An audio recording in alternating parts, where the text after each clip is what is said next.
మనలో రోగాలు రాని వాళ్ళం అంటూ ఎవరం కూడా లేవండి.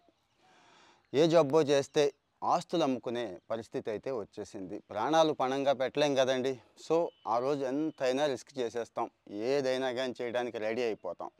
ఈ పరిస్థితి నుంచి దూరంగా ఉండటానికి తెలివైన వాళ్ళు చేసే పని హెల్త్ ఇన్సూరెన్సు, మంచి ప్యాకేజీలు, ఫ్యామిలీ ప్యాకేజీలు ఇలాంటివి.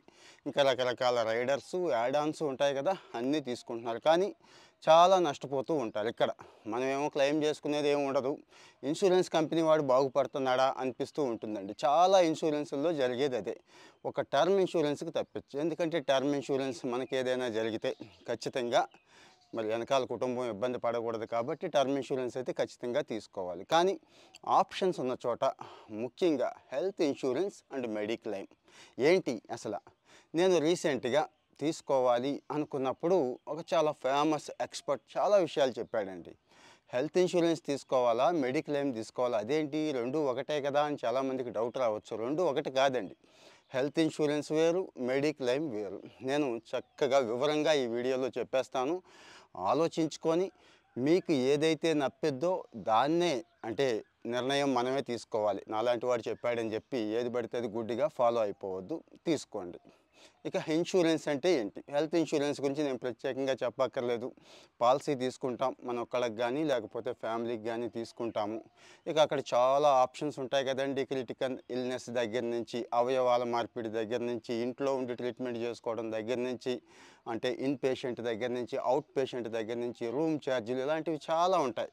ఇవన్నీ కూడా ఒక్క రూపాయి కూడా ముందస్తుగా పే చేయకుండా అంటే చాలా వరకు ఇన్సూరెన్స్ కంపెనీలు నెట్వర్కింగ్ హాస్పిటల్స్ అంటాం కదా! వాళ్ళతో టై అప్ అయి ఉంటాయి. మనం ఏ ఒక్క రూపాయి కట్టకుండా వాళ్ళే అంటే ముందు ట్రీట్మెంట్ చేసేసి తర్వాత క్లెయిమ్ చేసుకుంటారు. హెల్త్ ఇన్సూరెన్స్‌లో ఉన్న బెనిఫిట్ ఇది. అలాగని బాగా చీప్‌గా ఏదొస్తది అనేది చెక్ చేసుకుంటాం. ఎంత చీప్‌గా ఉంటే అంత తక్కువది అంటే ప్రీమియం తక్కువది సెలెక్ట్ చేసుకుంటాం తప్పించి క్లెయిమ్ రేషియో చూడమండి. ముఖ్యంగా క్లెయిమ్ రేషియో చూడాలి. చూడడం అంటే వెళ్ళి వాడి వెబ్‌సైట్‌లోనో, వాడి సోషల్ మీడియాలోనో చూడడం కాదు. ఈ ఇన్సూరెన్స్ తీసుకున్న వాళ్ళు, చేయించుకుంటున్న వాళ్ళు ఉంటారు కదా! మంచి వాళ్ళతో ఒక నలుగురితో మాట్లాడితే వాళ్ళు చెప్తారండి. ఎలాంటి ఫెసిలిటీస్ ఉన్నాయి, క్లెయిమ్స్ ఎలా ఇస్తున్నారు, తిప్పి, తిప్పి, తిప్పి చావగొడుతున్నారా, బావుందా అనేది మీకు తెలిసిపోతుంది. సో, హెల్త్ ఇన్సూరెన్స్ ఇది. హెల్త్ ఇన్సూరెన్స్ గురించి మళ్ళీ వస్తాను. మెడిక్లెయిమ్ గురించి చెప్పుకుందాం. మెడిక్లెయిమ్ ఇక్కడే ఉందండి. ఎక్కువ మంది దీన్ని ప్రిఫర్ చేస్తూ ఉంటారు. ముఖ్యంగా కార్పొరేట్ కంపెనీలు గానీ, ఇంకా ఎవడైనా అంటే గ్రూప్‌గా ఇంకొకడు మనకి ఇన్సూరెన్సు వాడి తరపున మనకి అంటగడుతున్నప్పుడు ఒక కంపెనీ మనకి ఇన్సూరెన్స్ ఇస్తది. ఇట్లా అన్నట్టు. మెడిక్లెయిమ్ అంటే ఏం కాదండి. చాలా తక్కువ ఉంటది ప్రీమియం. మెడిక్లెయిమ్ అంటే ట్రీట్మెంట్ మనం తీసేసుకుంటాం.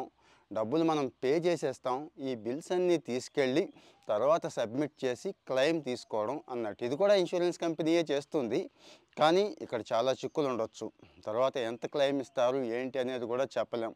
అదైతే ఈజీగా చేయించేసుకోవచ్చు కదండీ! మెడిక్లెయిమ్ అంటే ఇట్లా ఉంటుంది అన్నట్టు. ఇంకా హెల్త్ ఇన్సూరెన్స్‌లో ఉన్న బ్యూటీ ఏంటంటే కాస్త రూపాయలు ఎక్కువ ఉంటాయండి గుర్తుంచుకోవాలి. మెడిక్లెయిమ్‌తో పోల్చుకుంటే హెల్త్ ఇన్సూరెన్స్ కాస్త ఎక్కువ ఉంటుంది. కానీ రకరకాల ఆప్షన్స్ ఉంటాయి. యాడ్ ఆన్స్ ఏం కావాలంటే అవి యాడ్ ఆన్స్ పెట్టుకోవచ్చు, రైడర్స్ పెట్టుకోవచ్చు, యాన్యువల్ తీసుకోవచ్చు. 5 సంవత్సరాలకి, 10 సంవత్సరాలకి లైఫ్ టైమ్ ఇన్సూరెన్స్ కట్టించుకునేవి కూడా కొన్ని కంపెనీలు ఉన్నాయి.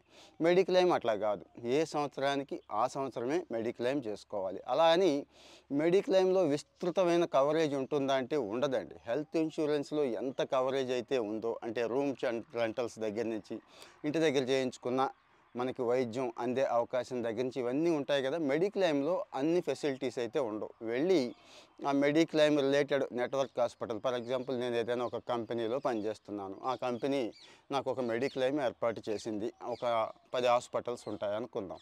అక్కడికి వెళ్ళి చేయించేసుకొని రావాల్సిందే. లిమిటెడ్ అండి. లిమిటెడ్ మీన్స్ కొన్ని జబ్బులకే హెల్త్ ఇన్సూరెన్స్‌తో పోల్చుకుంటే ఇక్కడ చాలా చాలా లిమిటెడ్ జబ్బులు ఉంటాయనేది గుర్తుంచుకోవాలి. మెడిక్లెయిమ్ అన్నిటికీ అప్లై కాదు. అప్పుడు మన చేతిలో డబ్బులే పెట్టుకోవాల్సి వస్తుంది.